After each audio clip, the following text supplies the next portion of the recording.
Galera, beleza? Como é que vocês estão? Meus amigos, hoje não é dossiê, mas poderia ser para nós falarmos sobre o Lula no contexto da Venezuela. Temos aí alguns comentários vindos da esquerda que eu acho que vai colocar muita gente para pensar. Inclusive colocaria ou deveria colocar a esquerda brasileira para pensar. Também temos aí algumas revelações nas últimas horas, ou talvez confirmações de algumas coisas que até nós deixamos no ar dos últimos tempos, né? Lembra que eu perguntava? No meu canal secundário, eu me dou o direito, né, de falar algumas coisinhas a mais do que no canal principal. Mas aqui no canal principal eu já falava, né? Já imaginou, rapaz, se aparecer alguma informação aí do Joesley Batista, né? E poços de petróleo na Venezuela, não é que apareceu na coluna do Lauro Jardim, e o Paquito também, viu? Ah, o Paquito tá demais. Eu nem sei se a gente vai conseguir falar dele, do Banco Master especificamente, que tem muita coisa na segunda parte. Os últimos dias também estão sendo emocionantes, mas vamos falar da confusão que rolou ontem à noite na Venezuela. Vamos falar sobre o Lula bastante, sobre a esquerda, o Paquito, o JBS, vamos falar sobre o Trump, algumas ponderações, né? Também o Trump não é nenhum super santo, mas também não é nenhum super vilão, nem só um cara simplesmente um interesseiro. Fala de algumas polêmicas, também ocorrendo aí nas redes sociais, enfim, né? Tem muita coisa pra gente comentar, vamos acelerar pra ver se a gente chega na questão do Banco Master, que eu tenho dúvidas se a gente vai falar disso hoje. Mas vamos lá. Temos uma noticinha aqui. É só para mostrar para vocês como o clima na Venezuela tá gostoso. Como o clima tá gostoso. Erro de comunicação entre serviços de segurança causa incidente com disparos perto do Palácio de Miraflores em Caracas. Imagina, né?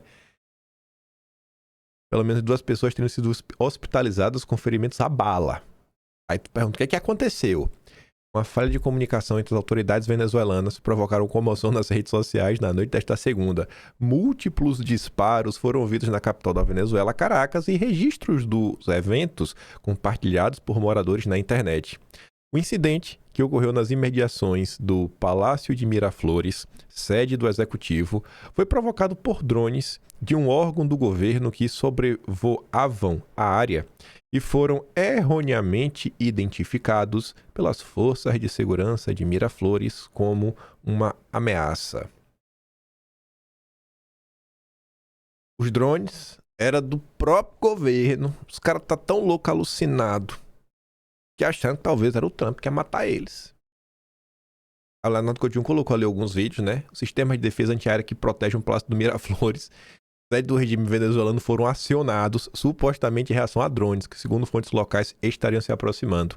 O curioso é que os drones são civis. Dá pra bater uma foto. Mas curioso ainda é que ao ouvir os disparos, a Guarda Nacional também começou a atirar. Começou a confusão, os militares intensificaram as rajadas, enfim, o clima é de salve-se quem puder. E aí eu trago mais uma vez a captura do Maduro. Gente, se por um drone as guardas já tá atirando um no outro, os caras estão quase se matando de medo. Tu acha mesmo que do Maduro foi assim, entrou e saiu, não teve nada, não assinaram nenhum equipamento de defesa nem nada. O equipamento de defesa pode até falhar, pode não funcionar, mas nem chegaram a cogitar. Tu vê que a confusão lá, né, realmente tá implementada. E eu acho que tanto a Delcy quanto o Diosdado Cabello e outro lá, eu acho que eles estão desconfiando da própria Sombra. A Sombra moveu rápido demais, olha, já tá pulando, já tá com medo, né? Acho que tá com mais medo do que eu tenho medo de aranha. Mas vamos lá. Ataque a Venezuela. Após captura de Maduro, Lula tentará falar com Trump e defender integridade territorial de países. O Lula vem tendo um comportamento sensacional, né? A braveza dele vem aí, né, exposta para o Brasil, como Lula realmente é o grande líder do Foro de São Paulo, que não baixa a cabeça para ninguém, que fala grosso. Só que não, né? Sendo muito irônico. E esse comportamento do Lula, gente, ele vem irritando muito setores da esquerda. Vem irritando muito mesmo. Ele vem sendo alvo, assim, de constante provocação, porque tá difícil de lidar com a situação. E não só o Lula, mas a própria Rússia, a própria China né, que são os grandes bastiões aí, inspiração da esquerda brasileira, eles vêm sendo questionados. Porque, assim, são países grandes, grandes potências, militarmente, né, super desenvolvidos, pelo menos é a narrativa que eles vendem. Mas e aí? Vai fazer o quê? Não vão fazer nada pelo Maduro? É só retórica barata? E até agora foi só retórica barata, não teve mais nada. Aí do Lula foram várias. Essa é a primeira. O governo brasileiro está preparando os seus próximos passos após o ataque dos Estados Unidos na madrugada de sábado passado. Segundo fontes oficiais, será recomendado a Lula uma comunicação com Trump, que é amigo dele, né? E além do governo brasileiro, será a defesa da soberania e integridade territorial dos países. E vocês perceberam que o Trump está falando, não tem guerra, sabe? A gente capturou Maduro, respeitando lá o governo, né? É um problema, mas é isso mesmo. Aí, não está lá o regime, desde que o regime esteja disposto, né, a trabalhar em parceria. Então, o que o Lula está pedindo é basicamente o que o Trump já está fazendo, ou seja, é um faz de contas, é um teatro. Tudo é um teatro. Aí, depois vem. Até isso aqui era para ter vindo antes, né? Embaixada dos Estados Unidos emite alerta a americanos sobre protestos no Brasil, né, contra a ação na Venezuela. Embaixada dos Estados Unidos e consulados gerais no Brasil emitiram alerta aos americanos para que evitem locais onde estão previstas manifestações contra o ataque à Venezuela e a captura de Maduro. Segundo o alerta, as autoridades de segurança pública brasileiras estão cientes sobre estes protestos e monitoram a situação. São uns protestos de gatos pingados da esquerda. Mas sim, vamos voltar para Lula. Ô, diacho, ficou muito pra frente essa do Lula. Depois que vim aqui, várias do Lula. Mas enfim, esquece ali que a gente foca lá do Lula, depois a gente volta nela de novo. Nosso Paquito, mago dos negócios, de investimentos na Venezuela. Pelo menos é o que conta aqui o Lauro Jardim. A captura de Maduro e as incertezas que rondam a Venezuela preocupam Daniel Vorcaro. Por meio de um intricado modelo de negócios, o ex-banqueiro tornou-se há 2 anos sócio de poços de exploração de petróleo na Venezuela, onde já foram investidos 150 milhões de dólares. Ao menos era isso que o Paquito falou muitas vezes a variados interlocutores desde 2024.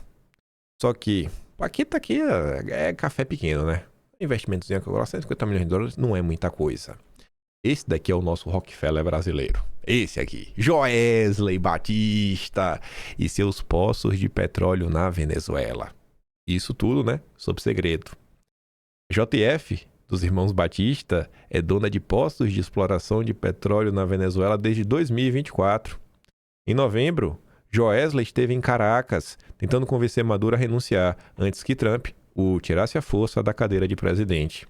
A prova do prestígio de Joesley, com o ditador deposto, é que ele foi recebido em audiência.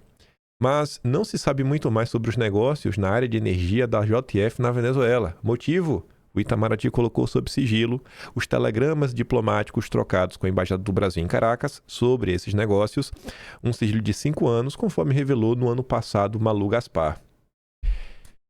Joesley Batista, um dos barões da carne no mundo todo, né? A JBS está em todo canto. Está aqui na Austrália também. O cara é um grande financiador de campanha, inclusive nos Estados Unidos. Conseguiu algumas audiências importantes. O encarregado especial que cuidava só de Venezuela lá atrás era o Richard Grenell. Será que Joesley Batista conversou sobre petróleo com o Richard Grenell? Será que Joesley Batista se aproximou dos barões do petróleo do Texas, especificamente do Texas? Por que eu estou sugerindo? Não sei, porque eu escolhi o Texas. E fez um bem bolado, prometendo 1001 coisas, em troca, inclusive, né, de saber revogar Magnitsky no Brasil. Não só perguntas. E por que eu escolhi logo o Richard Grenell? Não sei, é porque ele é lá o olhado especial, ó. Será que é... Se sair na imprensa nos próximos dias da semana que o Joesley Batista discutiu alguma coisa sobre petróleo com o Richard Grenell, eu vou ficar assim, estarrecido. Porque eu só estou, sei lá, que é logo cobrando informações. Eu não sei de nada.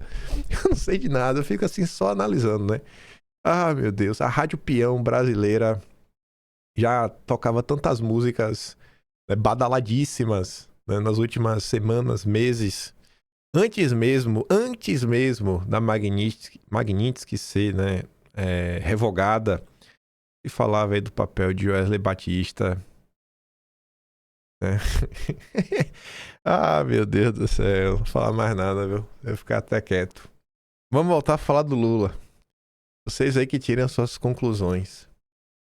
Lula, a crise na Venezuela e a restinga de Marambaia. Gente, essa matéria aqui, ela só tem dois parágrafos aqui, né? 5 linhas. Ela não fala, mas o que ela deixa implícito é algo para as pessoas realmente botarem a mão na cabeça e se questionar. Apesar da crise venezuelana, gente, não é qualquer crise. Não é assim, teve uma crise. A gente está diante de um evento histórico, como vocês estão observando. O mundo todo fala sobre isso. Saiu em todos os portais. Líderes de nações estão se posicionando, presidentes, sabe? Tá todo mundo falando sobre isso. Não é uma crise qualquer. É aquele evento que entra na história, tipo a captura do Bin Laden, a captura do Saddam Hussein. Agora você tem a captura do Maduro.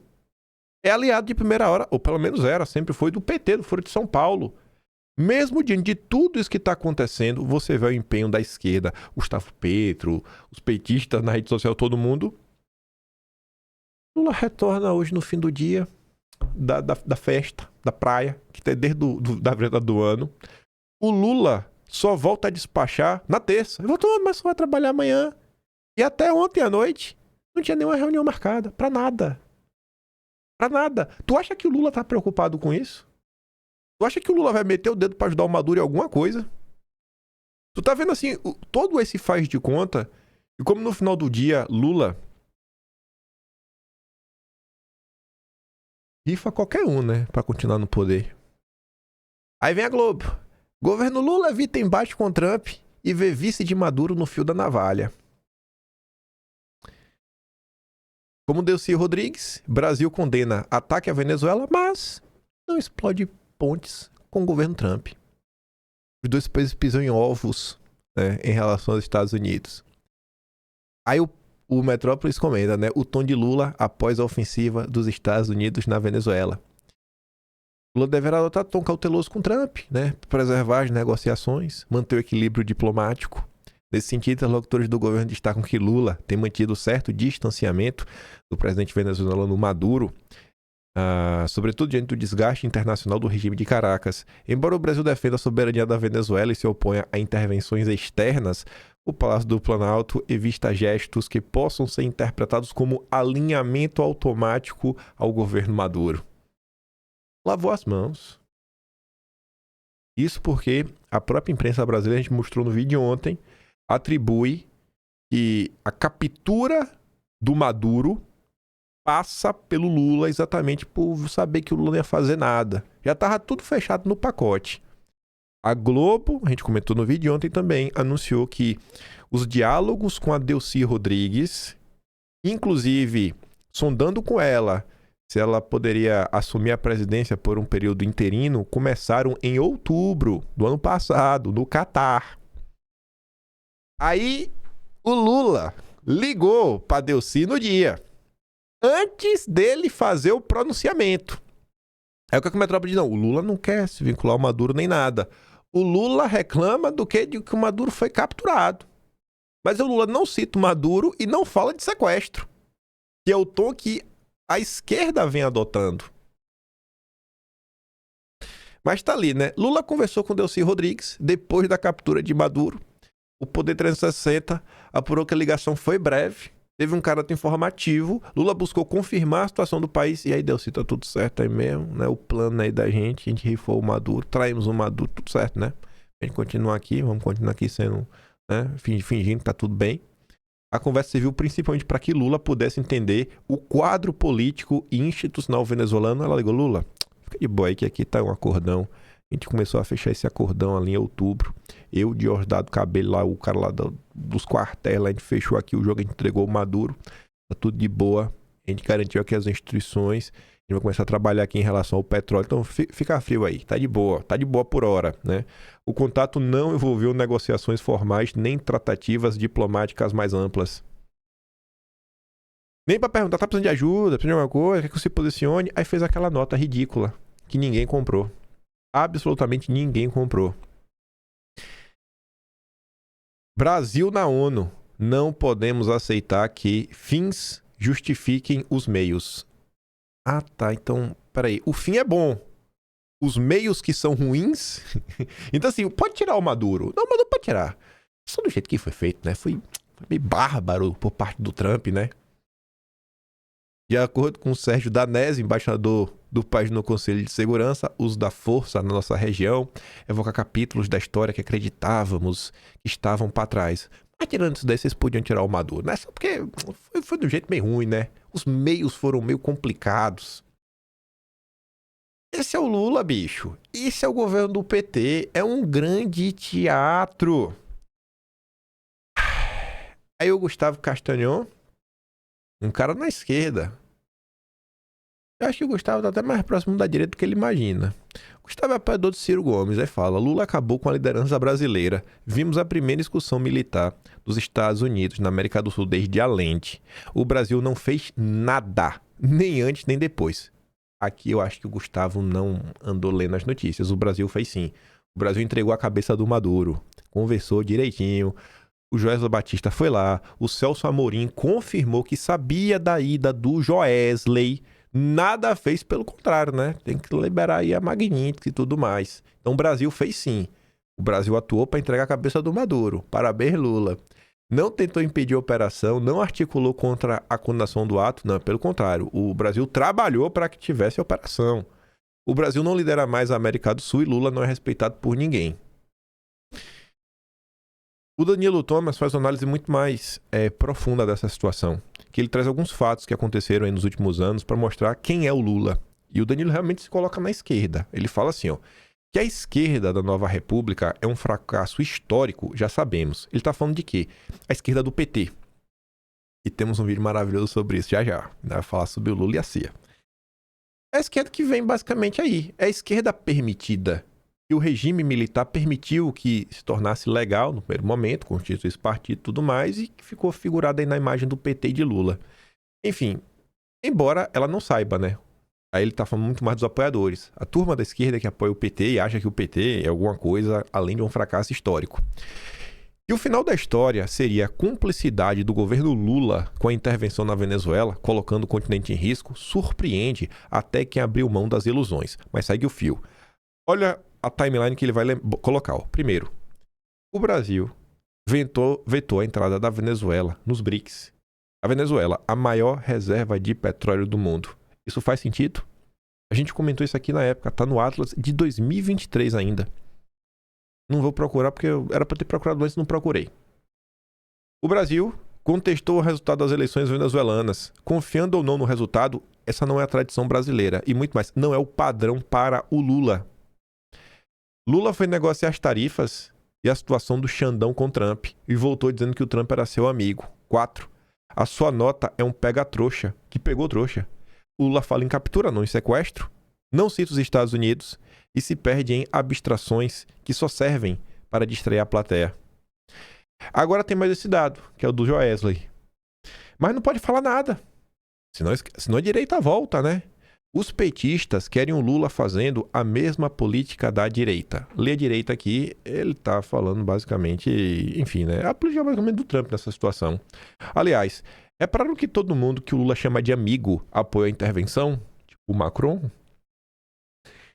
Aí, rapaz, postaram aqui na rede social um recorte de um episódio maravilhoso que teve esses dias lá no Três Irmãos, do nosso amigo Jones Manuel, nosso companheiro Elias Jabor. Salve Rodrigão, salve Robertinho. Que o Jones Manuel pega o pedaço de bosta, bota em cima da mesa e fala: e aí, Elias, tira esse pedaço de bosta de cima da mesa. E aí não tem como tirar um pedaço de bosta sem melar as mãos, né? Mandou falar do Lula e a cria do Golbery. Deixar que ambos, comunistas, assumidos, e o Elias, além de comunista, é o propagandista oficial da China. O propagandista oficial. Se tem um propagandista neste país, é esse rapaz. Ele é mais chinês do que quem nasce na China. Vamos aqui ouvir. Isso aqui é pérola. Mas sabia muito do Lula, né?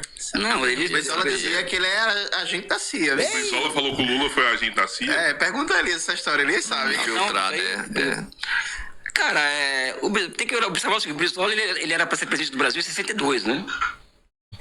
65. Você já se perguntou que às vezes pode estar defendendo um cara que é agente do imperialismo americano? Você já se perguntou que talvez esteja defendendo um cara que você não devia? Que é do traidor. Tá falando do Lula. Isso é uma coisa que eu entendo um pouco. É maior lógico pra mim. Eu sou um bom professor de geografia, e eu sou um cara que entende um pouco de imperialismo, entendeu? Sabe? Talvez não tanto quanto ele, mas eu entendo um pouco de imperialismo, sabe? Então eu tenho clareza disso. Tá. Eu não entendo. A outra diferença... Desculpa, não tô falando que você é bobo. Não é bobo não. A questão é o seguinte, eu não guardo a menor ilusão que esse pessoal com o PT não guarda ilusão. Eu não guardo ilusão com o PT. Vai começar agora a parte boa. Do Haddad, uma política que não vai ter. Eu conheço a base material que constitui a consciência do Haddad. Eu não guardo a menor ilusão que esse pessoal com o PT não guarda ilusão. Eu não espero do Haddad uma política que não vai ter. Eu conheço a base material que constitui a consciência do Haddad, sabe? Que leva o Haddad a pensar como ele pensa. Então eu não espero deles nada disso. Você conhece o Haddad? Conhece o Haddad? Ao longo desses anos, pelo menos aqui no canal, talvez vocês também já tenham visto nas redes sociais, algumas pessoas que mostram o Haddad falando da sua formação acadêmica e dos elogios que o Haddad faz, por exemplo, ao Soros, ao Jorge Soros. Ao longo dos anos, a própria esquerda... deixa eu ver se eu acho aqui uma matéria. Esquerda Diário. Putz, eu acho que o nome é Esquerda Diário. Esquerda Diário Haddad. Deixa eu ver se é assim. Aqui. Pronto, já achei. Ao longo dos anos, a esquerda, por exemplo, aqui, a Esquerda Diário. Conheça os neoliberais cotados por Haddad para governo e conciliação com os golpistas. Isso aqui foi em 2018. A esquerda crítica a candidatura do Haddad. Porque o Haddad estava cercado dos neoliberais, dos golpistas de sempre. A turma que domina a Faria Lima. Aí falava do Marcos Lisboa, sempre ele está em todas. Samuel Pessoa. O Trabuco, banqueiro, que além de estar no Conselho da Bradesco, também está lá mas não sei se ele está na vice da Febraban. Josué Gomes, sobrinho em consideração do Lula, inclusive. O AP, que é o cara da reforma tributária. Tá vendo a reforma tributária? Com toda essa agenda globalista de agenda verde. Enfim, e citava outras pessoas. Então, assim, não adianta ela pegar todo mundo e colocar no mesmo pacotinho. Uma coisa é o comunista raiz, que quer expropriar a propriedade privada sua, invadir a sua casa, tipo eleger bolos. Outra aquele como a Tabata, que quer enriquecer o Lehman. Né? São pessoas diferentes. O Haddad faz parte dessa ala que a gente fala tanto, essa linhagem mais globalista, pode-se assim dizer. A esquerda sabe disso. Sabe, mas eles ficam caladinhos. Eles lutam contra o imperialismo até a página 2. Ele diz, cara, eu não me luto com o PT. Eu sei que o PT é, mas tem que ficar calado, né? Senão o bolsonarismo volta. É tipo isso, né? Não, gente, não vamos criticar, não, senão a direita... Não briga em público, né? Temos que varrer para debaixo do tapete. Vai que a direita sabe isso e usa contra a gente. Mas vamos continuar. Podia me contar só um pouquinho, assim, bem resumido, como é que é essa história aí do Lula, agente da CIA lá? Eu acho que eu já vi... O Elias Jabbour tentou fugir, né? Aí o Robertinho falou, opa, volta aí pra falar da história do Lula, agente da CIA. Terminando de explicar, o Brizola tem questões que envolvem uma imensa mágoa pessoal do Lula, porque o Lula caiu entre nós, o PT, com a ajuda do Golbery, né? Acabou que tomando lugar do histórico do PTB do Brizola, né? Sim. É um fato, né? Então, se você for atrás e... É um fato. Com a ajuda do Golbery, Lula tomou o espaço que era do Brizola. O Lula... Gente, em linhas muito simplórias para explicar para vocês. Durante o regime militar, você tinha o MDB e o Arena. Os dois grandes blocos. Aí todo mundo de esquerda, às vezes assim, até os comunistas moderados que tentavam se disfarçar, ficavam dentro do MDB. Inclusive tinha gente que denunciava que tinha comunista dentro do MDB, que você não podia ser comunista. Aí, nesse processo de democratização, que eles falam que é para lá da panela de pressão, então você abre para você ir liberando a pressão de dentro. Então, assim, é uma abertura totalmente controlada. O Golbery era o chefe da inteligência brasileira, da BIM da época, né? O SNI, Serviço Nacional de Inteligência. Aí o Golbery deixa que a esquerda se organize dentro do PT. Quando o PT nasce, o PT é a união de 9 vertentes diferentes. O PCO, por exemplo, do Ruizão, era uma dessas vertentes, que depois rompe com o PT e monta o seu próprio partido. Mas depois. Então, no início, se você quiser assistir como movimento político, você tinha que estar debaixo do guarda-chuva do PT, que foi o guarda-chuva permitido pelo Golbery. Traz para o dia de hoje, o bolsonarismo é a direita radical. Não, ela não pode. A gente precisa de uma direita permitida. Bolsonaro a gente bota na cadeia, mas o Tarcísio aí a gente pode deixar se organizar, né? Um pessoal mais bonito, gosta do mercado financeiro. O que fizeram, isso é o PT. Isso é o Lula. A tese do Teatro das Tesouras é a coisa mais real que existe na história deste país. Lula é uma das figuras mais abjetas que já passaram pela política. O Lula é um cara tão baixo que ele traiu o próprio movimento que o alçou ao poder. Mas vamos continuar. Né? Você vai chegar com outra conclusão. De que o PT foi uma aí, né, na minha opinião, tá? Foi uma criação do Golbery do Couto Silva, né? Foi. Porque os partidos comunistas eles não foram legalizados, e o PCB do bem em 80, ele permitiu que o PT fosse formado, mesmo com muito trotskista, fosse formado, e não entregou a legenda do PTB para o Brizola. Ele não entregou. Só permitiu o PT. Deixa eu dar uma pausa aqui e ver se eu acho no Atlas. Quando que eu comentei isso daí? Passei aqui uns 5 minutos procurando, não achei. Chega, me deu uma frustrada aqui agora. Ai, o vídeo vai ser atrasado, inclusive por causa disso. Cara, eu passei na verdade uns 8 minutos procurando. Mas vamos voltar. Chega, me deu um desânimo aqui agora, não tem encontrado pra mostrar pra vocês. Eu vou procurar depois com calma e pego pra vocês tá na Biblioteca Nacional. Saiu no jornal da época, tá lá preto e branco. São 9 frentes diferentes e inclusive mostra, né? Tem uma tabela que mostra Partido da Causa Operária, trotskista, grupo tal, marxista, grupo tal, comunista, que é exatamente o que a Lei Jabot está falando. Eles não permitiram que esses partidos, esses grupos se tornassem partidos, mas podia existir dentro do PT. Porque o Lula ia manter tudo sob controle. Maravilhoso. Mas vamos lá. Ficou com a Ivete Vargas. Ficou com a Ivete Vargas, né? Então, o Brizola tem os motivos dele para falar isso. Sabe?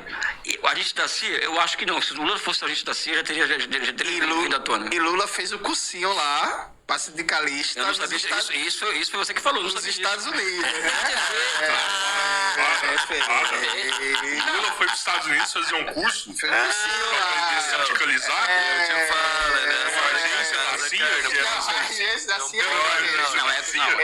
A agência da CIA é contigo. O Moro vai pra lá, é assim que fez. O Alexandre vai, é assim. Pois é, né? Quando é alguém que o PT não gosta, vai para os Estados Unidos, foi o curso da AFL-CIO, né? Que era ligada a John Hopkins. Quando é assim, não, é da CIA, mas o Lula pode. Inclusive o Biafra, aquele cantor, ele também já falou algumas coisas aí que dá a entender que o pai dele na época não aceitou ir fazer esse curso, mas Lulinha foi. Aí nessa mesma sequência, para você entender um pouco mais sobre a esquerda brasileira e sua hipocrisia, olha pro Guga Noblar. Manda aí pro seu coleguinha bolsominion que Dilma já denunciava a ditadura venezuelana desde 2021. Aí depois pergunta o que ele pensa da ditadura de 64. Opa, a Dilma também? A Dilma também? Então é tudo um grande teatro? Como é que eu vi a Dilma? O chavismo fez uma aposta na mobilização social permanente para dentro. Não, o chavismo fez uma aposta no exército. Não só no exército, presidente. Fundamentalmente. A não ser que a gente seja ingênuo. Fundamentalmente. Mas também na mobilização popular. Depois. Daí decorrente. Aliás, citando Pulantzas, você não tem. Onde estiver exército, nunca acredite que as mobilizações paramilitares ocorram sem a cumplicidade dele. Onde tiver exército, de manifestação paramilitar é que não envolve militares, mas pode envolver movimentações aí para mudar a democracia. Onde tem exército, irmão, grupo organizado não pisa na rua sem a anuência do exército. Lula é a cria do Golbery. Lula é a cria do Golbery. É a panela de pressão. Tinha que ter uma válvula de escape. Daí ele trouxe aqui um tweet que essa frase final ali em verde, cara, eu tenho que decorar. Eu gostei demais dessa frase, viu? Assim como todo, tem umas coisas que eu até desconsidero. Ele fala assim, ó, não tem como reabilitar uma doutrina que nunca foi extinta. Ele tá falando da doutrina Monroe, que nunca deixou de existir, ou qualquer outra coisa similar. A onda rosa acabou em golpes. Trump comprou as eleições legislativas argentinas, teve fraude em Honduras, na Bolívia, uma crise interminável no Peru. Só que esse final me pegou. Por isso que eu trouxe esse tweet. A história não começa no dia em que você fica sabendo de algo. Não é porque tu descobriu hoje que o evento começou hoje. O evento já começou há muito tempo. Fora as coisas que tu nunca percebeu que tu era enganado o tempo todo. A história não começa no dia que você fica sabendo de algo. Tem muita coisa aí que já tá rolando há muito tempo. E os eventos, né, recentes que saltam aos olhos, eles não nasceram também ontem. Eles nasceram já há um tempinho. Trump nega estar em guerra com a Venezuela, fala em consertar o país e descarta novas eleições. Então Lula pode ficar de boa. O território está íntegro, viu, Lula? Soberania, você tanto defende. Não estamos em guerra, disse o Trump. Estamos em guerra com quem vende drogas. Estamos em guerra com quem esvazia suas prisões em nosso país, com seus viciados, né, em drogas e com seus hospitais psiquiátricos. Então, você meu problema com a Venezuela, com Maduro. Questionado sobre os rumos políticos após a captura do Maduro, Trump descartou a possibilidade da Venezuela passar por uma nova eleição em 30 dias. Ele não falou, não pode ter em 31, mas em um mês não vai ter, né? Ele tá falando assim, a curto prazo eu não vejo. Primeiro precisamos consertar o país, não dá para ter eleições. Não há a menor chance das pessoas sequer votarem, disse Trump sobre a possibilidade de dar uma votação no próximo mês. Aí o Andreasa escreveu um texto bem ácido, o Mário Sabino também, e por mais que o cenário na Venezuela não seja da terra prometida, a volta da liberdade, o povo agora pode celebrar, eu acho que tem algumas coisas importantes na queda do Maduro. E eu mostro na sequência. Mas primeiro vai Andreasa. O futuro do chavismo depende da capacidade da elite burocrata militar da Venezuela, diz assim aos Estados Unidos. Em parte, meio que sim. Quase como ato primeiro da administração coercitiva remota que pretendem para a Venezuela, Trump e Rubio apressaram-se em desqualificar, descartar mesmo, as lideranças representativas da oposição na Venezuela. Eu não acho que eles desqualificaram nem descartaram. Eles só falaram assim, cara, nós não estamos nem no país e tudo mais. Estamos tentando ser um pouco mais realista. A memória da eleição presidencial ilegítima de 2024, que dá concretude à fragilidade da soberania venezuelana e compôs os fundamentos para a ação militar americana, torna-se agora, extirpado Maduro, complexo deletério para os interesses nacionais dos Estados Unidos. A entronização de Maria Corina Machado e da turma daria muito trabalho. E realmente daria um trabalho. Sabe, você vai fazer o quê? Você vai forçar assim, a mão para eleger? Nesse momento? Tá realmente uma panela de pressão. E a intervenção foi concebida, talvez sob otimismo excessivo, para efeito pontual, prático e imediato. Maduro não negociava, não era confiável, não aceitava a presença e influência de Washington. Removido esse empecilho dançante, haveria sem traumas estruturais com quem conversar e pactuar entre graduados de seu governo. Essas tratativas terão sido mais fluentes sob o compromisso de não repatriamento de Edmundo Gonzalez. Não há nesse balé ousado, que desconsidera os precedentes plantados, a mais mínima preocupação com a democracia venezuelana, donde um horizonte de eleições livres no país e a reconstituição de sua soberania plena. Eu não acho assim que não tem a mínima preocupação. Eu acho que tem algumas ponderações e eu acho que a queda do Maduro e o que está por vir pode ajudar e a gente tem em determinado momento eleições e você comece a tirar esse pessoal da máquina e começar realmente a voltar a ter uma democracia na Venezuela. A gente vai chegar lá. Trata-se de constatação óbvia se a deposição fácil e fácil de Maduro seguiu-se a ascensão de sua vice, eleita tão fraudulentemente quanto o ditador capturado. A rapidez desse trâmite sugere algum acordo.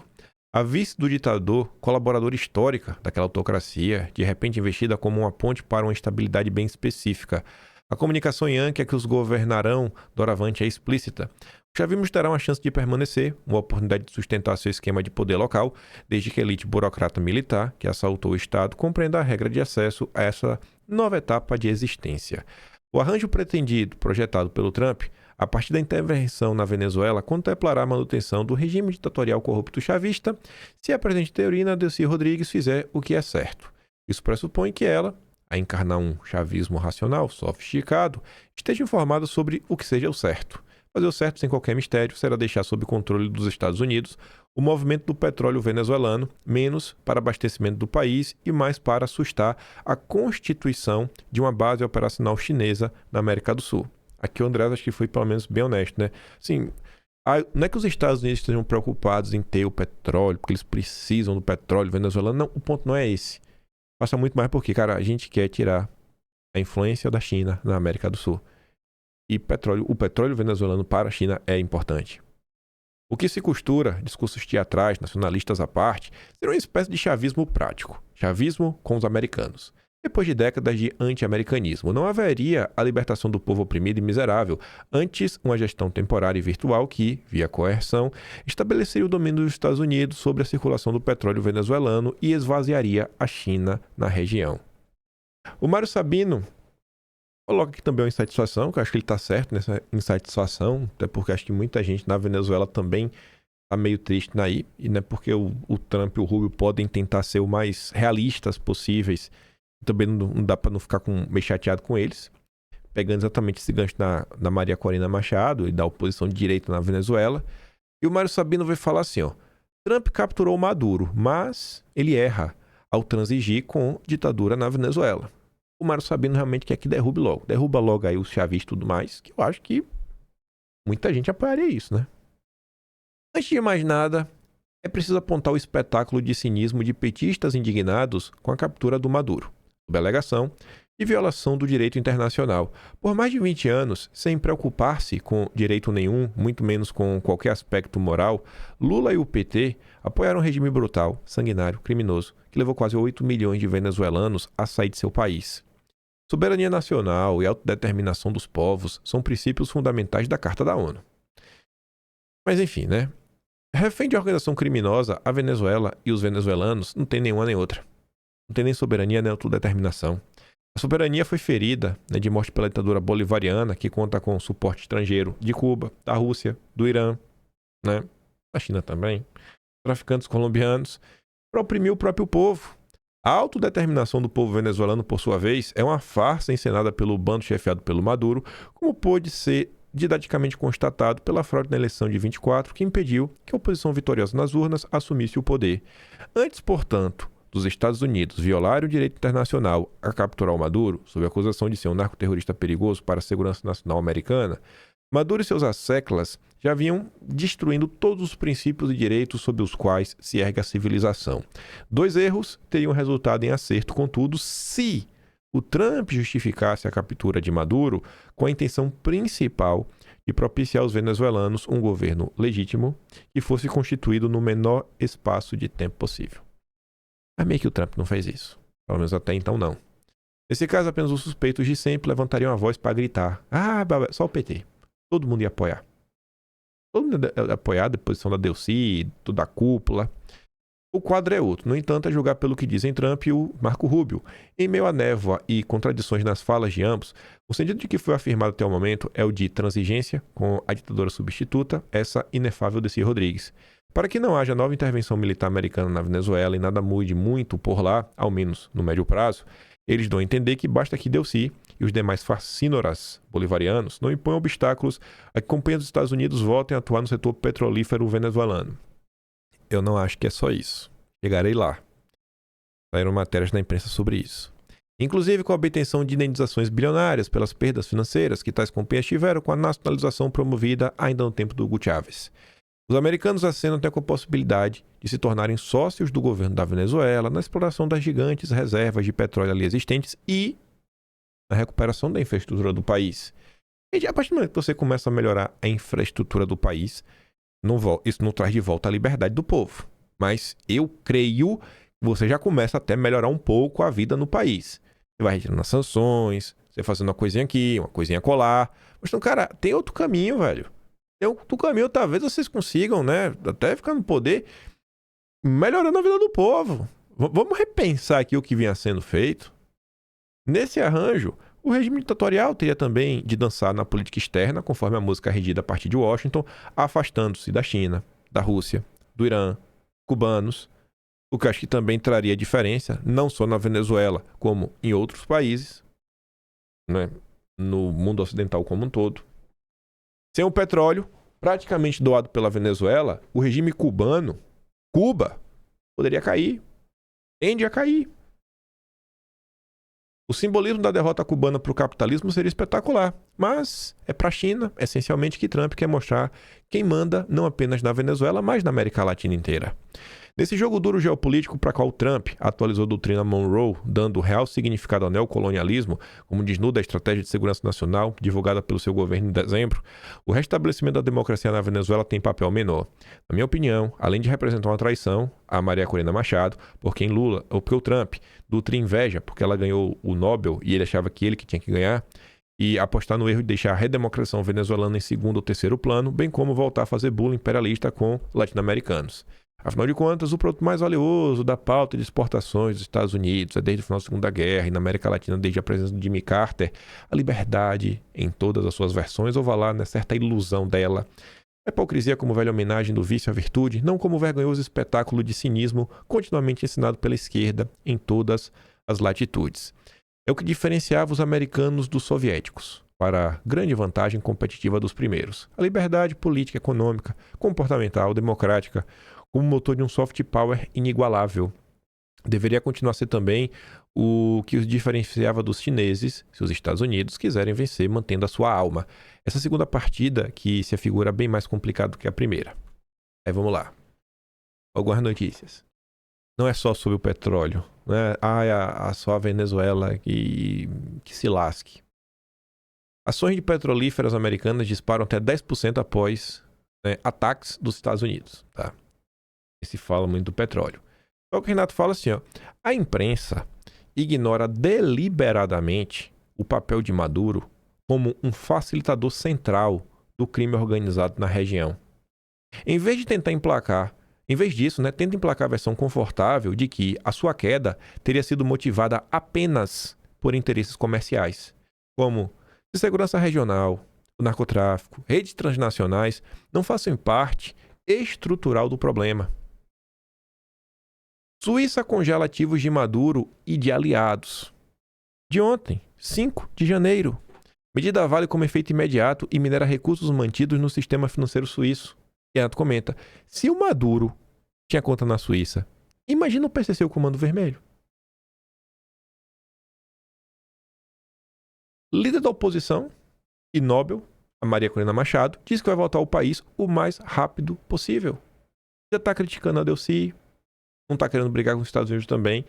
Gente, vamos trazer aqui para nossa situação. Tu já imaginou o Brasil com Eduardo Bolsonaro podendo voltar? Já é um bom começo, né? Já é um bom começo. A mesma perseguição que o Brasil vive, Bolsonaro segue preso ainda, mas Eduardo Bolsonaro já pode voltar. Já pode disputar a eleição.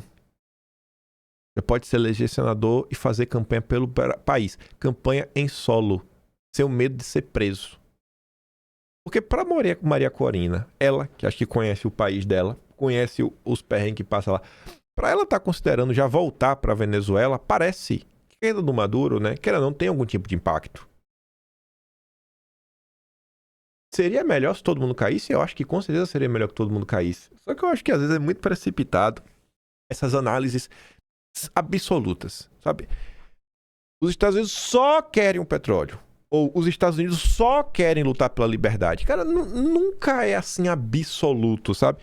O cara nunca é 100% vilão, nem nunca 100% herói. Calma, sabe? E aí a galera que leva tudo até lá. Cara, não é que o cara também tá preocupado e tudo mais, ou não é porque senão ele realmente tá sendo o mais realista possível. Não, às vezes ele podia estar sendo mais realista, às vezes ele podia estar ajudando até mais. Às vezes realmente podia, não tá. Às vezes podia. Então, calma lá, campeão. Existe um certo meio termo, né? Nem tudo, nem tão pouco. Respira. Nem tudo, nem tão pouco. Vamos lá, respira. Aí vem a turma da CNN. Eles vão falar algumas coisas da Maria Corina, mas ele termina falando umas coisas curiosas aí no final sobre o Brasil, as eleições de 26. A Daniela Lima depois confirma também. A Tsuki posta o seguinte, né? Trump fez com Corina a mesma coisa que fez com Bolsonaro. Fala acho que do William Vac. Em que pese Guaidó e Corina pertencerem à ala da direita aceitável, ao contrário de Bolsonaro, a atitude de Trump nos 3 casos é idêntica.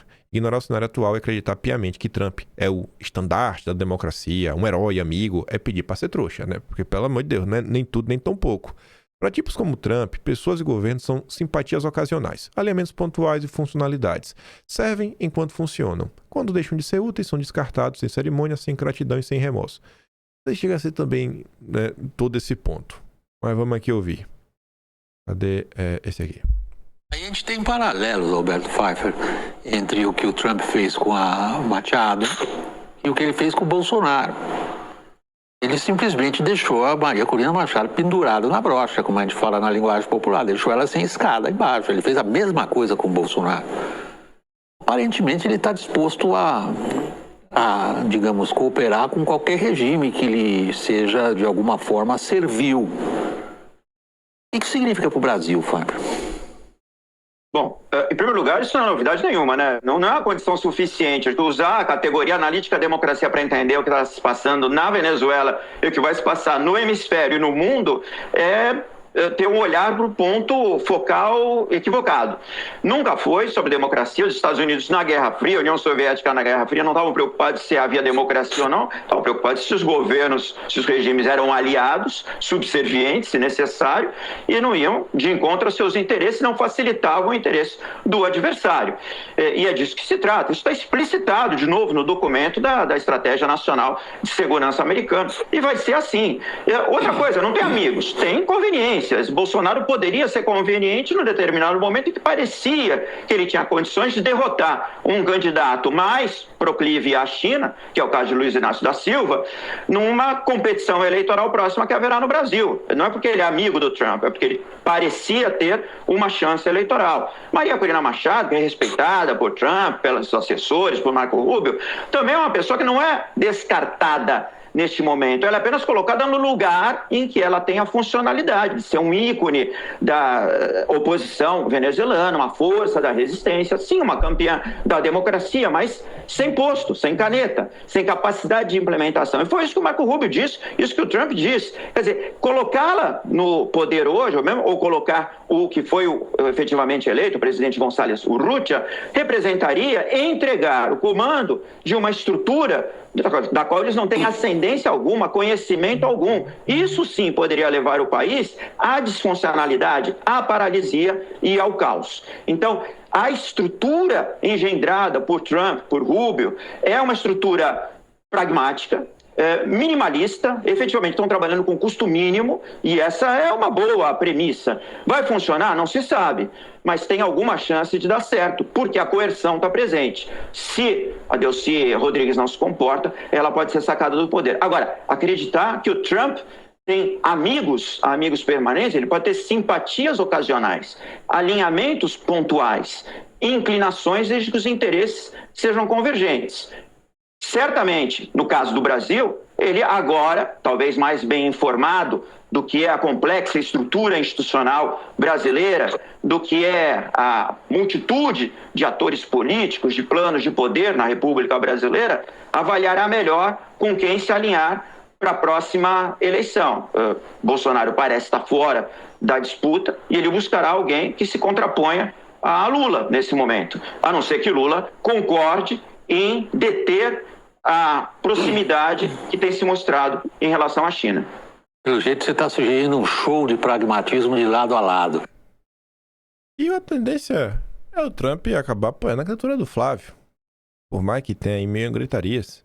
Aí ele fala, cara, assim, sentar no comando do país sem toda uma estrutura por trás é meio complicado também, sabe? E realmente você não tem como não meio que não considerar isso. Ainda falando também sobre 2026, não lembrar que tinha esse recorte aqui do Mário Sabino. O Vinícius coloca, né? Mário Sabino afirma que a esquerda está muito surpresa com a articulação mundial da direita brasileira. devemos boa parte dessa articulação ao Eduardo Bolsonaro. E o Vinícius complementa. Fritador de hambúrgueres, se a direita tivesse apoiado mais ele, quem sabe os resultados não teriam sido mais profundos. Cadê? E a direita brasileira ela é muito articulada internacionalmente. Houve uma articulação nos últimos anos, né, da direita, digamos assim, da direita mundial, que eu acho, sinceramente, muito legítimo, porque essa articulação mundial da esquerda sempre existiu. Né? Então, agora, a esquerda está muito surpresa, né? Porque a direita ela conseguiu articular-se mundialmente, né? E então a eleição brasileira pode sofrer, né, uma influência americana, o candidato mais à direita pode ter o apoio explícito do Trump, enfim, isso pode acontecer e ao que parece não que necessariamente isso signifique golpe, né? Não é isso. E a Daniela Lima, que aí realmente confirma, Lula, inicialmente incrédulo, já prevê impacto de ação dos Estados Unidos nas eleições. Decidiu se esperar até que o Lula despertasse. Vê como sou, né? Não fala pra não, deixa ele dormir. Tá tendo um soninho dele. Para dar notícia de que o continente sul-americano havia mudado drasticamente naquela madrugada. Quem deu o recado foi o Mário Vieira. Não, espera o Lula acordar. Até a sonequinha dele. A gente já não deixa. Aguardou-se então a coletiva de imprensa, marcada pelo Trump, para entender melhor o que viria. A sinceridade com que o Trump falou foi chocante. Ele não citou a democracia. Ai, meu Deus do céu. Escreveu o ministro petista. Na seara das certezas, duas realidades incômodas. A primeira é mais importante. A ação dos Estados Unidos na Venezuela vai interferir nas eleições do Brasil. Não se sabe em que medida, mas vai. Depende do comportamento das plataformas de redes sociais. E de quem o Trump também vai apoiar e como vai apoiar, né? E obviamente que vai ser nas plataformas, né? Porque a Globo não vai dar nenhum tipo de destaque. Outra coisa que está contratada é o impacto das decisões de Trump nas eleições para o Congresso americano deste ano. Se ele perde a maioria, o mundo é um. Se manter o controle que tem, é outro. Mas que haverá um impacto no eleitorado americano, não há dúvida. Ficou na sequência. Enfim, entrando aqui numa treta, eu acho que eu queria até ter mais tempo para comentar. Isso aqui eu acho que é relevante comentar. Se não fosse, não tinha colocado em vídeo. No dia que a gente teve aí, gente, a operação capturou o Maduro, muitas pessoas mesmo nas redes sociais fizeram questão de relembrar um posicionamento de Nicolas Ferreira no início do ano de 2024, quando ele foi para um dos maiores podcasts nos Estados Unidos e ele basicamente falou que não queria nenhum tipo de ajuda não, nenhum tipo de interferência. Não, quer não. Enquanto o Eduardo estava lá tentando buscar algum tipo de apoio, né? O Alan coloca a frase do Nicolas, não virá de ajuda estrangeira. E depois, o Alan na sequência, coloca o bosta não sou eu. O Nicolas falou que o Alan era um bosta. E ele coloca os dois vídeos. O vídeo do Nicolas celebrando a interferência do Trump na Venezuela e o Nicolas falando que não quer interferência no Brasil. E muita gente coloca isso com uma certa hipocrisia. O Petrópolis fala assim, ó, o mesmo Nicolas que foi aos Estados Unidos dizer que o Brasil não precisava de ajuda americana é hoje o mesmo Nicolas que comemora a ajuda dos Estados Unidos à Venezuela. Mas não se aplica apenas a Nicolas, e sim a todos aqueles que boicotaram e abandonaram Eduardo Bolsonaro quando ele lutava praticamente sozinho lá de fora em defesa do Brasil. Esta postagem não é um ataque pessoal, mas uma crítica realista, coerente e necessária. Porque fica assim dois pesos e duas medidas. Agora, olha que curioso. O Alan fez esses tweets basicamente juntos, um após o outro. Ele coloca a frase e depois coloca esses dois vídeos. O vídeo do Nicolas que não quer ajuda e celebrando a Venezuela. Eu estou fazendo isso de propósito, por quê? Porque o Nicolas resolveu rebater o Alan. Veja que o Alan não postou o vídeo. O Nicolas começa a postagem dele mentindo. Vocês deviam se perguntar isso, né? Por que Nicolas precisa mentir? Para responder o Alan. O Nicolas ele não é conhecido por rede social, por ser tão inteligente no lidar com as redes sociais. Vocês acham que o Nicolas não sabia que o Alan postou na sequência os 2 vídeos? Fala do Nicolas completa, sem cortes. E ele continua, mais uma frase sem contexto para fazer o que ele sempre faz, mentir. Não, ele não colocou uma frase sem contexto. A frase tem um contexto. É só assistir o vídeo do Nicolas, ele tá em inglês, mas tá legendado. Minha fala é clara, queremos um dia sejamos soberanos igual aos Estados Unidos. E não precisemos de nenhuma intervenção, seja de esquerda ou direita. Não, você falou que você não quer ver nenhum tipo de interferência. Até lá acredito na força do povo, que inclusive não parou de lutar também na Venezuela, com Maria Corina, Oscar Pérez e tantos outros anônimos.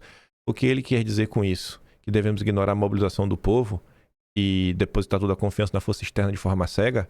Não, o Alan não quer falar nada disso. O Alan só queria apoio às ações do Eduardo. Assim como o Alan, acho que eu queria, diversas pessoas queriam. Eu não acredito nisso, mas na falta de ter argumentos para atacar, olha o que ele diz. Precisa usar frase para manchar quem é admirado por milhões, diferente de quem vive mendigando pix e atenção com o meu nome. Eu nunca vi o Alan mendigar pix usando o nome do Nicolas, né? Eu não sou inimigo, você continua um bosta, Alan. Olha, eu acho que você pode discordar do Alan dos Santos à vontade, mas mendigo do pix é meio complicado, sabe? Bem complicado. Esse é o tipo de postura. E tem gente que ainda trata o Nicolas como uma criança, né? Ele vai fazer 30 anos. Agora, 30 anos, mas é uma criança. Aí, diversas pessoas nas redes sociais foram mostrar os comentários do Nicolas. A Tsuki faz um compilado que tem primeiro a fala do Barroso, depois as falas do Nicolas. Aí tá ali, né? Como estava dizendo, não quero que os Estados Unidos interfiram em nada, né? No Brasil, nem na direita nem na esquerda. Essa é uma fala do Nicolas, tá? Entre aspas. Eu até peguei aqui o frame da fala dele. Aí o cara reforça. Pô, você disse que não quer nenhuma ajuda? Nos deixa em paz. O que é que você vai fazer, velho? É uma revolução? Ele perguntava pro Nicolas. Aí não, o mal um dia cai. É isso que eu espero que aconteça também aqui com o nosso país. O mentiroso não é o Alan, Nicolas. Aí para você ver algumas postagens de redes sociais. Alguns da direita brasileira são muito hipócritas e oportunistas. Quando Eduardo foi pedir ajuda ao Trump para salvar o Brasil, muitos de direita, além de não ajudar em nada o Eduardo, fizeram campanha contra e o criticaram. Mas quando é para a Venezuela, aí sim pode. Tu já imaginou um parlamentar venezuelano, o mais votado do país, viajar para os Estados Unidos e ir lá dizer publicamente: não queremos ajuda externa, que não interfiram em nada, eu acredito no poder do povo, o povo vai para as urnas? Achou ruim? Foi exatamente isso que o Nicolas fez. Aí o Mendruga fala: rapaz, esse trecho do mendigo do Pix me fez relembrar toda a dor e correria que o Alan teve com a filha doente. Vocês aí que são um pouco mais velhos, que não são crianças, né, pré-adolescentes de 30 anos. Você aí que é pai, tem 3 filhos. Tu imagina, uma das filhas do Alan, a TT, a mais jovem, a mais nova, né, ela tinha problema sério de saúde. Imagina você sair do seu país, exilado, por conta do Alexandre de Moraes. Até hoje eu não sei qual é o crime do Alan. Aí você perde tudo que é seu canal é fechado, sua fonte de renda é fechada. E o seu canal dando muita audiência, que era o Terça Livre. Aí você tá com a mão na frente e outra atrás. Você passa 3 anos sem ver sua família e você vai deixar sua filha no Deus dará. E você é mendigo do Pix. Esse é o comportamento de um cristão. E um monte de gente pegando isso daqui, gente, que é mais um episódio. Não. Por isso que a ciência perde. Eles ficam brigando entre si e tudo mais. Cara... olha, se alguém falasse isso de mim, eu queria que alguém brigasse por mim, viu? Não é por nada, não. A Thaís até diz, ó, Jesus ensinou a não julgar e ajudar quem precisa. A gente não sabe o peso que o outro carrega. Melhor ter compaixão do que zombar. Eu prefiro não rir da desgraça de ninguém. Pedir ajuda não é crime. É melhor pedir do que roubar o passa-fome em silêncio. Aí o pessoal vai relembrando várias coisas, né? Quando o Alan estava no hype, na eleição de 2020, que o Trump compartilha, inclusive, uma entrevista do Alan, isso aconteceu, o perfil oficial do Trump. Aí o Nicolas estava ali, né? Tem razão. Eu conheço, ele nos representa. Pessoas mudam, né? Tem um monte de gente que compartilhou nos últimos dias aí postagem do Nicolas pedindo pra eu seguir ele. Tanto faz pra mim, não... segue aí, deixa de seguir. O Melquisedeque diz, uma das coisas que fizeram o Nicolas mudar foi o tal de Sérgio Santana. Eduardo Bolsonaro sabe quem é. Eram sócios, né? E deixaram de ser. Porque do bezerro de ouro não tem a pedra do Eduardo, vem desse nome também. Além da falta de cara do menino de ouro dos intergalácticos e prudentes. Uma coisa que vem incomodando muito as pessoas na rede social é o entorno do Nicolas. Nicolas vem inflando há um bom tempo perfis que são totalmente contrários ao bolsonarismo. O especial Space Intergaláctico, o Jalim. O Space Intergaláctico agora, o Nicolas está também empurrando no Instagram. Vê as pessoas mandando prints do Nicolas usando o perfil grande dele de milhões de seguidores para promover postagem do Space, para crescer lá também. É o perfil que fez lá o Space, que levou a Baianinha, que deseja a morte do Eduardo, do Bolsonaro como um todo, que Nicolas mandou um abraço. E as pessoas, graças a Deus, estão começando a perceber que tem algo errado. Aí, olha que coisa, né? O Nicolas, depois do tweet chamando o Alan de mendigo do Pix, ele ainda fala assim, ó: e aqui se encerra eu dar palco pra uma pessoa tão dissimulada e mentirosa como o Alan, ninguém merece. Aí o Jalim pega a notícia da Folha de São Paulo e ele só coloca a manchete e o subtítulo sem revelar o nome. Ex-diretor do MEC afirma que Alan dos Santos tinha interesse em contratos de publicidade. E aí o Jalim disse que o Alan, né, é um cara que realmente só estava atrás de dinheiro. Sabe quem é, gente? Esse cara que faz essa denúncia é o Roquete, o cara que prendeu Felipe Martins. As pessoas que cercam o Nicolas, e o Nicolas sabe disso, o Nicolas só participa de Spaces com o Jalim, com o Space Intergaláctico, com o Baianinha, com o Silvio Grimaldo. Todas as pessoas com quem Nicolas interagem odeiam Bolsonaro. Alguns querem Bolsonaro morto. Eu não acho isso normal. E muita gente está acordando para esse comportamento do Nicolas. Eu não sei se o Nicolas vai corrigir a rota, se ele vai seguir dobrando a aposta. Mas, tá aqui. Eu falo e eu estou mostrando para vocês. Tá ali, ó.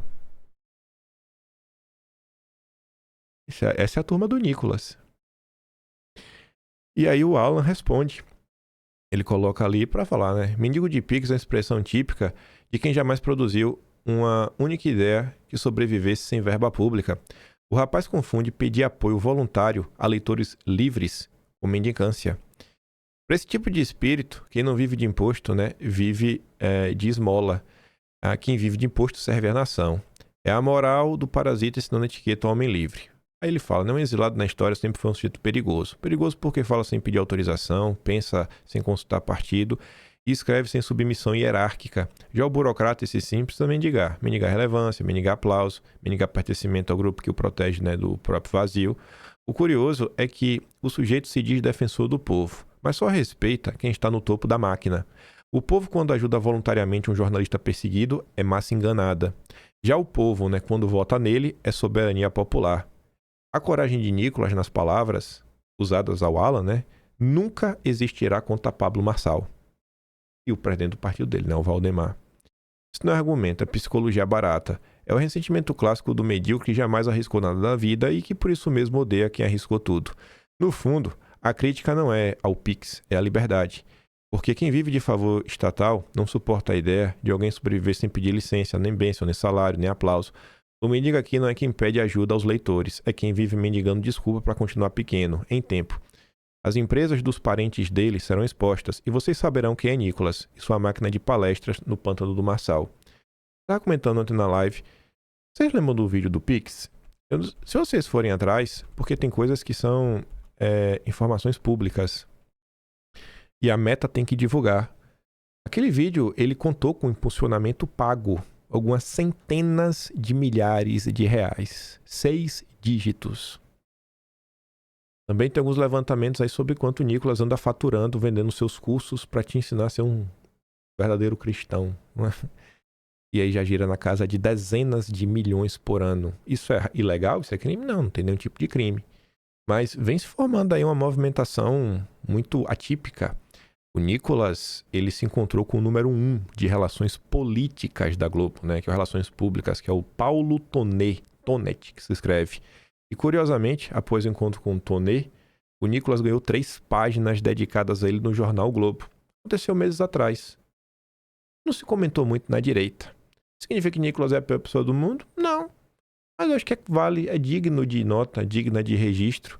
Tem muita gente insatisfeita. Tem muita gente que segue realmente o admirado por milhões. Não vou falar por terceiros, não vou nem falar por mim, mas acho que tem alguns fatos que valem a pena ganhar destaque, né, e não colocar numa espiral do silêncio para varrer para debaixo do tapete. Até porque se eu gosto de mostrar, né, a esquerda falando algumas coisinhas do Lula, eu acho que a direita precisa também fazer algum tipo de autocrítica. Eu defendo uma direita, né? Eu comigo nessa insistência que os nossos representantes políticos, eles exerçam sim um papel de influência nas redes sociais, mitem lá que isso é importante, alcançar mais pessoas, mas também coloquem a bola no chão e trabalhem alguns projetos um pouco mais coesos, sabe? Mais coesos. E o sentimento de grupo ele realmente esteja presente no apoio do Eduardo, no apoio ao Jair, no apoio a diversas coisas que acontecem. E na maior parte dos políticos da direita, eu acho que hoje ainda ficou muito a desejar. Mas é isso aí. Cada um tira as suas conclusões. Tem gente vai falar que divisão da direita, que a direita tem que se unir e tudo mais. Aí cada um julga como achar melhor. Mas acho que tem coisas que estão ficando cada vez mais estranhas. E eu acho que o tempo aí vai trazer mais luz. Vamos falar assim, né? O tempo vai trazer mais luz.